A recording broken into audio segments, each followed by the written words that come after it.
எல்லோருக்கும் வணக்கம். தினம் ஒரு ஆன்மீக தகவல் பக்கத்தில் இன்றைக்கி உங்களோட நான் பகிர்ந்து கொள்ள விரும்புவது சரஸ்வதி பூஜை.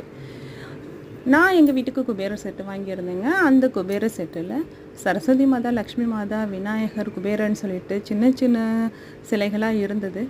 ஆனால் நான் தனித்தனியாக அவங்க எல்லாத்துக்குமே பூஜை செய்யணும்னு ஆசைப்பட்டேன். அதனால் எங்கள் வீட்டில் இருக்கக்கூடிய பொருட்களை வைத்து நான் அலங்காரம் பண்ணி சரஸ்வதி மாதாவுக்கு பூஜை பண்ணினேன். அதை தான் உங்களோட நான் ஷேர் பண்ணிக்கிறேன்.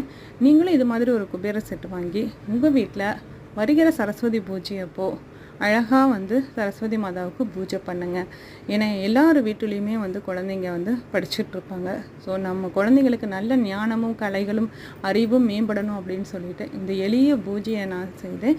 நீங்களும் இதே மாதிரி உங்கள் வீட்டில் உங்கள் வசதிக்கு தகுந்த மாதிரி சில பூஜைகளை நீங்கள் செஞ்சுக்கலாம். அதில் 4 சிலை வரதுனால உங்களுக்கு 4 விதமான பூஜைகளை செய்து கொள்ள முடியும்.